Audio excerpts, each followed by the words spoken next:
Greetings, everyone, and welcome to another week of BlastCast. Of course, I am Jarrus, and with me, as always, is the Emperor of Epson, the Sultan of Saltiness, Lightning Dragon. And well, to people that are new here, just to make it clear that usually when I'm like negative, I usually can blow it out of proportion just a little bit because mostly it's for comedic effect. Yes, don't take it personally. Now, of course, I want to welcome the nearly 200 new subscribers since I posted the 3.0 video a few days ago. Welcome. And as always, feel free to ask questions or leave comments down below in the comment section to add to the conversation. Well, right now we're in the middle of the 8 days of ships, and while I could go through all of that, there's just a couple ships I want to talk about real quick. Obviously, the new one. Show my Orion, damn it! That's still to come. I think that's the we talked about. That's a few days away. The 28th, I believe. Oh, that's today then. It is. Oh, well, it's either today or tomorrow. Whatever. Point is, it's coming. You're gonna have to wait. Be patient. It is very soon, according to the time of recording. Exactly. Well, my personal thoughts on the Anvil Hawk. I really like the way the ship looks. I really love the fact that they built it on the, even with the settings, the aesthetics of Blade Runner, which has to be, by the way, one of my favorite movies of all time. Own the soundtrack, everything. I mean, how can you not own the soundtrack if you like Blade Runner? And you can just listen to that soundtrack for hours. But you know, it's funny you mentioned this because just recently I watched the Nostalgia Critics review on Blade Runner, and it's kind of funny. I mean, because the thing is, like, the movie was made in the 80s, so there were certain like 80s tropes that they just kind of like did. And when you look back on it, it's like, why would they do this? This is stupid. But you can say that about pretty much any movie, so you know, it's just a funny video. So one of the things I like about this, when it talks about being a bounty hunter ship, and I was looking at the design of it, some people didn't like the fact that the prisoner went in the tail, but personally, I kind of like that. See, before, they had a couple choices for bounty hunting ships. Originally, the Cutlass Blue had that kind of those weird cells I think they're getting rid of because they were way too small. And then you had also, of course, the Avenger, which has those prison cells in the back. What this one does, I think, that is actually superior, is that you kind of fold it, you put them on a chair, they get sucked up into the tail, and they're then frozen in carbonite for transport. Indeed, no, nothing like that. But one of the things I like about having them in the tail section is, first of all, that makes escape pretty much impossible. But where are they going to go? You just make sure they're not in an EVA suit. They can't, even if they can open the lock, they'll die if they open the door. Or if you're flying through the air, what happens? They jump out? So you pretty much got a really great prison right there. And say if someone's trying to attack you to get back their comrade in arms. Well, any hits to your ship could kill the prisoner, because he's pretty much exposed back there. You one hull breach, whatever, he's dead. I mean, you've got yourself in a very strong negotiating position to make sure that you keep your bounty. So just that design aesthetic alone, I find to be very interesting.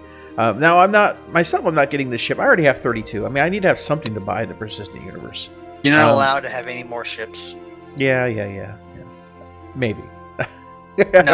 No, you're not allowed. No more. Bad boy. I need my fix. You're an addict. I got needle tracks up and down my arm shaped like different ship logo manufacturers. And of course, I think one of the best ships they've introduced in a long time. I don't know if you say a long time. I loved it. I love the construction ship, but the Hammerhead, I feel, is finally a ship, anti-aircraft or anti-fighter ship done right. I like the way the turrets are set up, the way that they extend out, the way that they have this great amount of mobility and coverage. I think it's a brilliant ship. A little while ago, I talked about wanting to get Lightning a Javelin, like in game. That was kind of a big goal because I have all the ships that I want. I think this is the stepping stone. Because when I'm out there flying, it really feels like it. Oh yeah, when I'm out there flying on my Polaris or doing deliveries in Mahal Sea or whatever, if there's a ship that I want you to have to escort me, that's the one. So my primary thing is going to be get you one of those, and then we'll work our way up to the Javelin. That'll take some time, but hey, goals are good. But yes, Do you think it will also take money? Stop it! Not doing that again. Oh, anyway, so the thing is that it's a very interesting design with the split in the body, and I like the fact that the cockpit is underneath the body. That's also a very interesting design choice. So overall, yeah, unique ship. I love the turrets. Can't say enough about it. And if I was a fighter or any group of fighters, I'd be just terrified of approaching this thing. The firepower this thing has is just ridiculous. And frankly, it's turrets done right. See, a lot of times we have turrets on our ships, and a common question keeps coming up. It's like, why wouldn't I just bring another ship with all that firepower plus way more, as opposed to sitting in that little turret? It's the same argument of why have one fully manned Retaliator with 7 crew when you could have 7 Retaliators. Right. So the thing is that when you look at the size of the guns on this, the flexibility, the mobility, you say, okay, that makes sense. I mean, this thing, each one of these turrets carries more firepower than a standard starfighter. More firepower than you can possibly imagine. Exactly. So this actually makes, this is the first ship that I say that, yes, I completely understand why you want to have turrets on this ship. And fantastic job, CIG. I have to give you kudos on that. You know, we'll always point out the bad, but I would definitely always point out the good. This is a good move. The only thing I don't like about the ship is the gigantic walkways to the bridge section. It just feels huge. Yeah, I can understand that. That's an aesthetic thing, though. I mean, yeah, I can definitely understand you not liking that. But for me, I don't know. Could you imagine if you had to sprint between the cockpit and the engineering section, though? Just running down the thing and in the middle of combat, I gotta go repair something. Well, that would kind of like be the one scene in Spaceballs. I have to run because if I walk, the movie will be over. So yeah, I completely understand, but that's fine. But this is the kind of thing that I want to see them continue to do. It's like we're seeing this evolution. We used to talk a lot about first ship itis, like a lot of the early ship designs, which are the ones they're going back and redoing because the new mechanics or the new different size scale of parts or parts cargo. Having an actual like size as opposed to just being a value assigned to them. Exactly. Well, this ship's not quite big enough because it can't fit a shield generator because the shield generator is a physical object. Right, or even the aesthetic of a company itself changing, so they go back, like the 300 series getting a rework in the future. Those kind of things. One day. So, as we see them move forward, we see them make designs that when you look at them, you say, there's probably not going to be any rework on this. It's pretty solid. And that's great. I mean, this is them getting right into the zone. One thing they talked about while they were talking about the Hammerhead is they were saying it's the deployment time on the ship can be up to like several months. So it has, its own galley, beds, bunks, showers, bathrooms, and things. And it's kind of like your entry into the quote-unquote capital ships, though it isn't technically a capital ship. It's more of like a very, like what you'd expect to be a patrol craft. Yeah, like a Corvette or something. Yeah, which actually might be somewhat accurate because the original Idris was a Corvette, and they realized, no, it needs to be bigger, so it's became a frigate, which, depending on which Navy branch you talk to, they're the same thing. These large ships, you have, of course, your Orion, your Idris, your Polaris, your Reclaimer, your Starfarer, all of these ships. To a degree, I don't know how many of you out there have actually played Knights of the Old Republic. I played it for a while before it went free to garbage, and then I kind of quit playing it. Which they made better, and then they made worse later. Yeah, I just lost my interest on that one. But the thing is that that particular game, when you have guild bases now, from what I've heard, I left before this point in time, so I can't verify this. I didn't actually see it, but I know that from what I've heard, that guild halls now you get your own ship. And your guilds actually, meet up on that ship. And these large ships that we have in Star Citizen, in effect, are kind of like our guild halls. If you think of them that way, you could have most of your guild operations running out of one or two of these large ships. Now, of course, you may have different people that have other capital ships or whatnot. You could be running out of those. But for the large part, you can see like leaders or getting together, like, oh, we got like 3 Idrises in our fleet, so we're going to run them side by side. And then your whole guild operates out of flying to and from those particular ships, supplying them, running missions. One that's just completely set up for ground, like deploying ground forces. Exactly. Or Starfarer is a good choice. Yeah, or maybe it has the prospector instead of like fighters in the hangars. So, like, oh, hey, we found this. I mean, you can do a lot with the Idris because it's a carrier, and there's a lot of ships that cover different roles. I mean, you could have a scanning ship, a mining ship, and then some type of drop ship in one of them, and the rest are just like fighter support, maybe some light bombers, and you could literally do anything and everything between 2 or 3 of those ships. I really want to see how organizations put these ships into action. But we're really kind of looking at it now, I really kind of see these ships as just really being the social center of any organization. And I'm kind of glad seeing these little stepping stones, like with the Hammerhead. You're stepping up from some ship and you want to get into the capitals, but you don't quite have the money. Man, this is such a solid choice. This is such a solid choice. I love it. Of course, we're going to be stating the obvious here.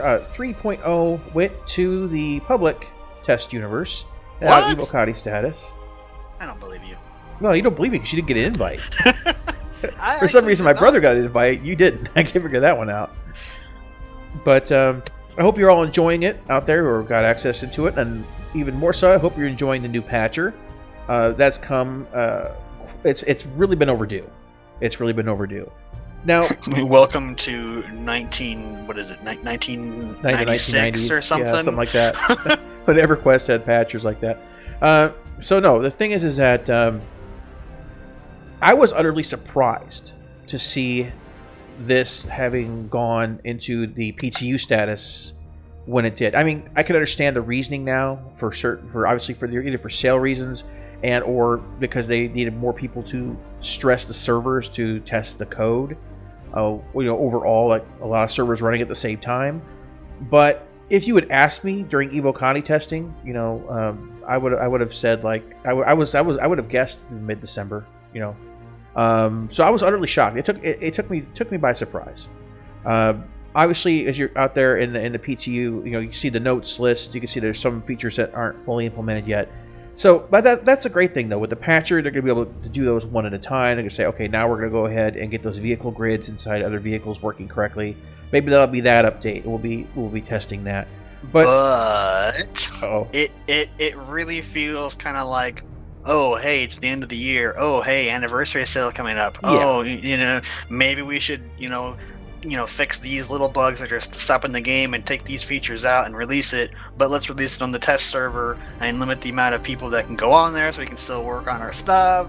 And the release is very convenient, and I'm gonna be the devil's advocate and be the one to say that. I know. I actually kind of said a little like a minute or so ago as a possibility.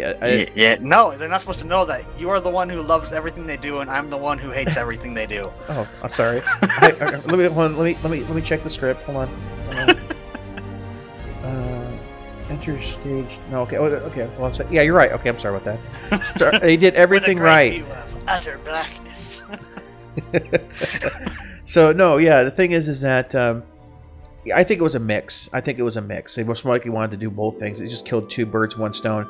Obviously, when I was out there, I did the initial footage. I played through, and I wasn't able to get on for the next several days effectively. Yeah, I don't think the server was even up at all during the weekend. Well, they may have been. I don't know. But the problem is, I would get the black loading screen. I hear the music, and then I would see the frame rate go up and down like it was trying to load something. Then I couldn't get in. But when I did get in, I had and those of you who've been on there are probably more aware of this. The Moby Glass from Hellbug. That's the Omni tool. That is where the Moby Glass keeps flipping on. No matter what you do, it won't shut off. It's just in your face, in your face, in your face. And you can't do. I had to. At one point, and I don't know if I had the footage. If I do, I'll put it up here for you. I was trying to jump to another planet, and you only have control for like it's a second between the up and down of your arm. And I managed to hit like quantum drive like right in the down phase, and then then the arm came up, it jumped, and it looked like everything went to I'm not saying went to plaid, but it was like it went stretchy and weird, like I was looking at some sort of vortex into a different universe, and then it was like I completely bugged out the quantum drive. You're the first person to do what's the travel between systems called? Oh yeah, the wormhole travel, the jump gates. You discovered the jump travel, the jump gate. Oh travel. yeah, maybe that was the kid. It's done through the Moby glass. but yeah, so I kind of gave up on those days, and I was able to get on a bit this morning, which was good, and get some stuff done.